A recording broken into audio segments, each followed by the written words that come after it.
Hello mga kalongyer, magandang hapon po mga kalongyer. So nandito na naman tayo sa loob ng ating loft. So magpapalipad po tayo ng mga warriors natin. Yan, time check po, 4 PM na. So paliliparin natin, lipad pogi lang para mapakawalan natin yung mga bagong tinuturuan natin mga kalongyer. So palalabasin na po natin yung mga warriors natin. Hello mga kalongyer, ayan po, ready na po. Naka-ready na yung alam nilang bubuksan ko na yung release door, oh. Ayan, lipad! Oh, baba! Tira na naman yung dalawa.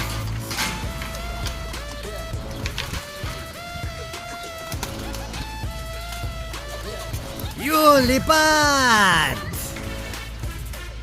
Dapat sana mga kalongyer, dapat kanina pa tayo mag-train ng yung mga bagong tinuturuan natin. Kaya lang, sobrang lakas talaga ng hangin dito. Ang plan kasi natin ngayon, tatanggalan na natin ng tape. So hindi na po isa. Tatanggalan ko ng 2 tape ang pakpak. So siguro magtatanggal tayo ng ngayon, magpapakawala tayo. Magtatanggal tayo ng 4 lang muna. So titingnan natin yung 4 muna. So hindi natin pagsasabay-sabayan dahil nga pag pumitik yung isa, gagaya yung mga kasama. So delikado, medyo mahangin pa. So sobrang lakas po talaga ng rito, hangin. Kanina po kasi mga kalongyer, mas malakas, kaya ngayon lang tayo magpapakawala ng mga bagong tinuturuan natin. Hello mga kalongyer, talagang nakakasabay na po. Si Gracel hen natin. So every time na parorondahin natin, ayan, sumasabay na po talaga. Kaya lang, nauuna siya laging bumababa dahil nga dun sa pakpak niya mga kalongyer. Ayan, kasama na nila. Pero siya yung unang bababa niyan. Ayan, pinakamatagal niyang lipad hanggang 10 to 12 minutes lang.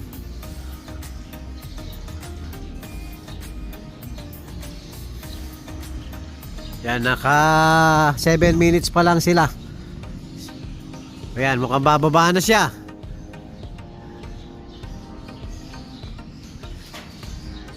Pumoporma na mga kalongyer, oh. So hindi ko muna pinepersa yung mga natin. Dahil nga sobrang init po. Baka maatake yung mga warriors natin. Tama na yung maka 20 minutes lang mga warriors natin dahil mainit naman, parang doblado yung oras pag mainit po yung panahon.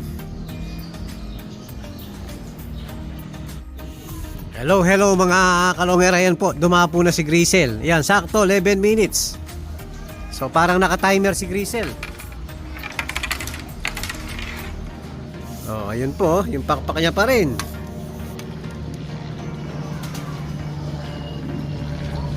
Oh, yung isa nasa bakuran na. O, lipad ka dyan.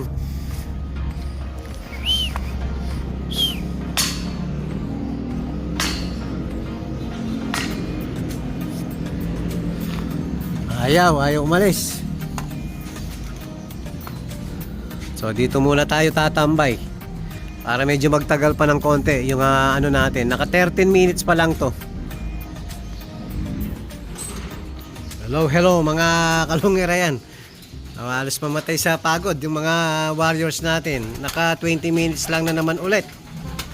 So, may konting tubig, konti lang. Chocolate pala. So ang gagawin natin yan mga kalongyer, papakawalan natin ito, si Dark Blue Bar na matigas ang ulo. Gagawin natin guide sa mga natin, patatanggalan natin ng tape. So after niya magpahinga, yun nga, magtatanggal na tayong tape mga kalongyer.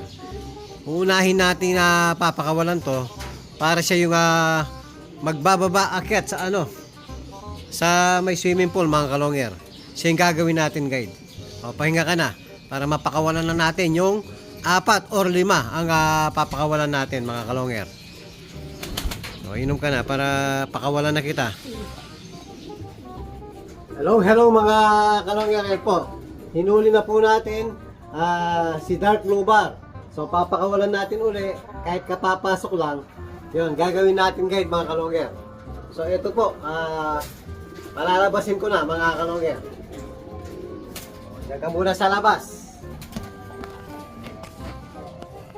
Yun, pinalabas na natin. Lumipad data.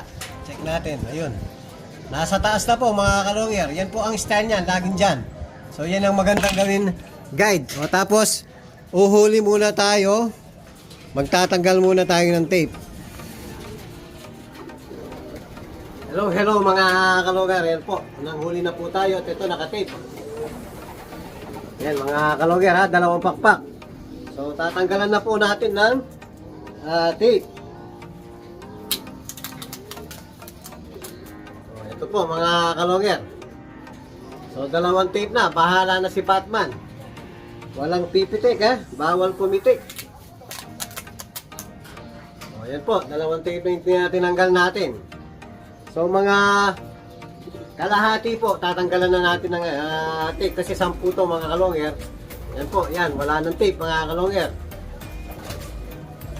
O, ito na po. Papakawalan na natin. Bahala na si Batman. Walang pipitik, bawal pumitik. O tatanggalan muna natin yung 4 pa mga kalongger. Tapos titignan natin sa labas, babantayan natin. So tanggalan muna natin yung 4 mga kalongger. Tapos yung 5, may tape pa rin. Hello mga kalongger, yan po. Napakawalan na po natin yung 10 tinuturuan natin. Tapos yung 5, wala ng tape. Both pakpak po. Parehas pakpak, wala ng tape. Ayan, yan, lumalakad na yan, wala ng tape yan. Pati yung sa may sulok na black check. Ayan, tapos yun nga, may isang guide tayo.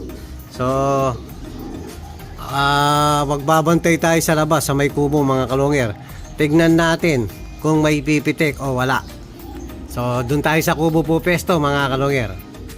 Ayan mga kalongger, may bumaba ng isa yung walang wala, ayan, wala ng tape po yan mga kalongger. O, dyan ka lang, easy ka lang. Oops, ayan. O. Nanibago siya, wala na akong tape. Sabi siguro mga kalongger. So, ganyan lang mga kalongger. Pag ito, nag-akit baba hanggang 3 beses mga kalongger, matututo na yan. So, ang edad ng mga yan mga kalongger, 6 months and 7 months na po sila. So, yung isa yun nasa taas, ayan. Tapos gagaya yung iba. Akit baba. Dyan muna kayo. Gala-gala muna dyan. Ayan, gusto nang bumaba ng isa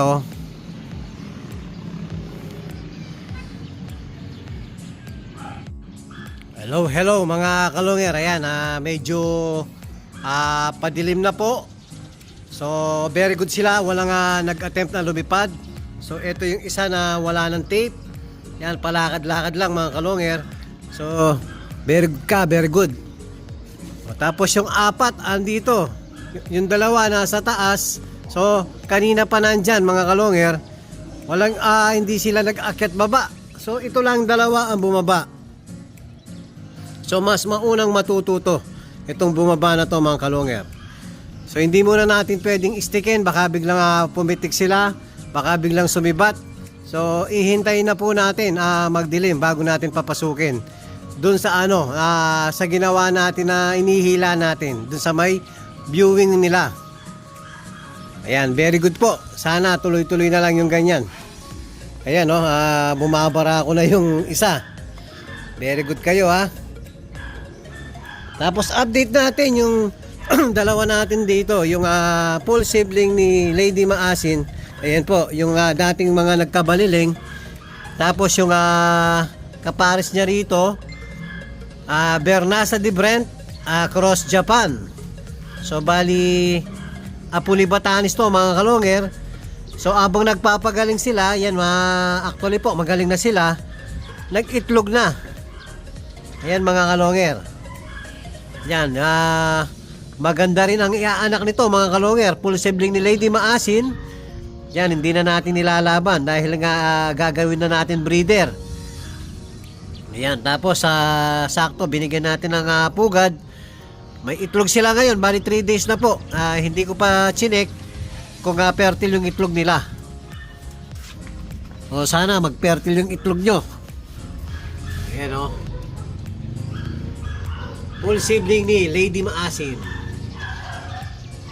Kak po mga kalonger. Yan, hintayin na natin magdilim bago natin papasukin yung mga tinuturuan natin. Oy, bumabara ako. Oh. Very good kayo.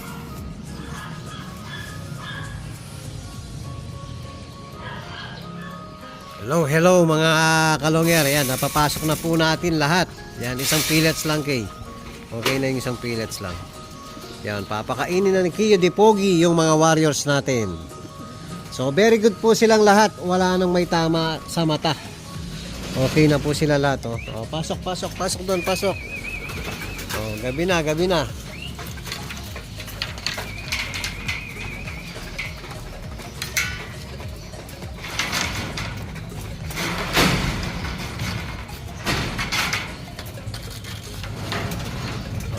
Kain. Yan, sarado yung after nilang kumain, doon ko bubuksan yung tulugan nila mga kalonger para maghapon, hindi po sila nakakaupo.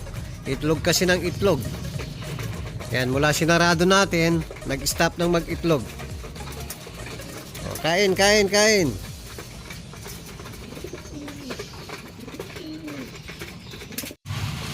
O, after ng Pellets Power Max, mixed seeds na po mga kalonger. Sige, tagisan yan. Tagisan? Oo. Okay.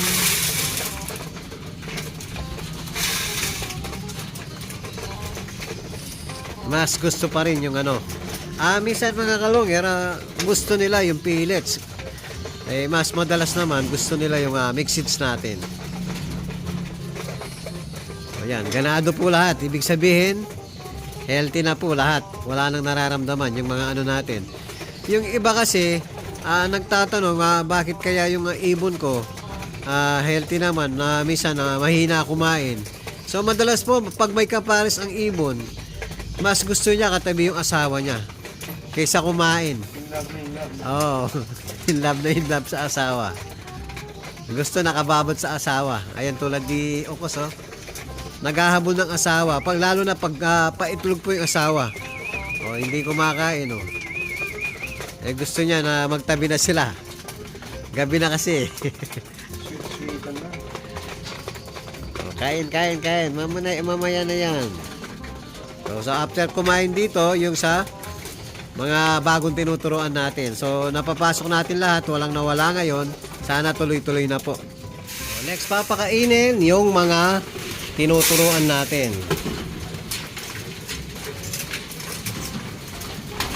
Wala kaya lumabas.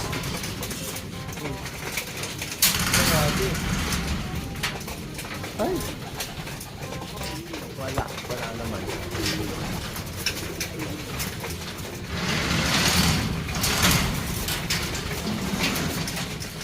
Kain mga warriors ko. Ayan, lahat ganado. Sana laging ganyan.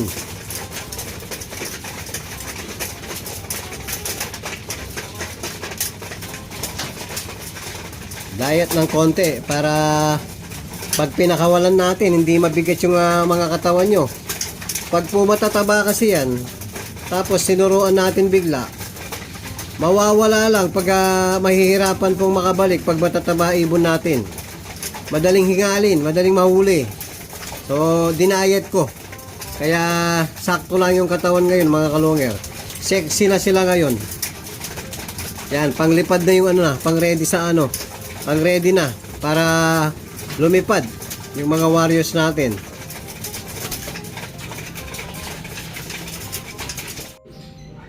Hello mga kalonger. Try natin pagparisin. Ayan, si Tangkad at saka si Solo Sola mga kalonger. Sana paparis na kahapon lang natin tinanggalan ng kaparis to. So ayan po, nagkakahiyaan pa mga kalonger. Bagay kaya sila.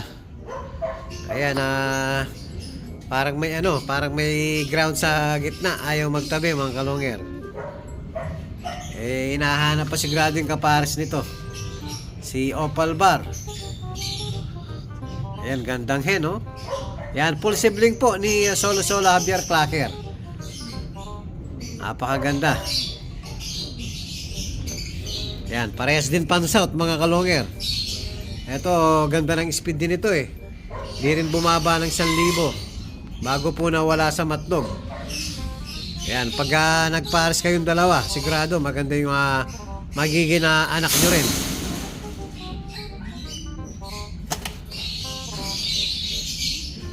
O, pares na kayo, magpares na kayo. I-update ko po kayo mga kalonger pag nagpares yung dalawang to. At kung bago pa lang kayo sa aking channel, huwag kalimutan mag-subscribe, like and share at pakipindot na rin po yung notification bell, pati na rin po yung all para updated kayo sa mga bagong video natin. So yun lang po mga kalonger, maraming salamat po. Keep safe and God bless.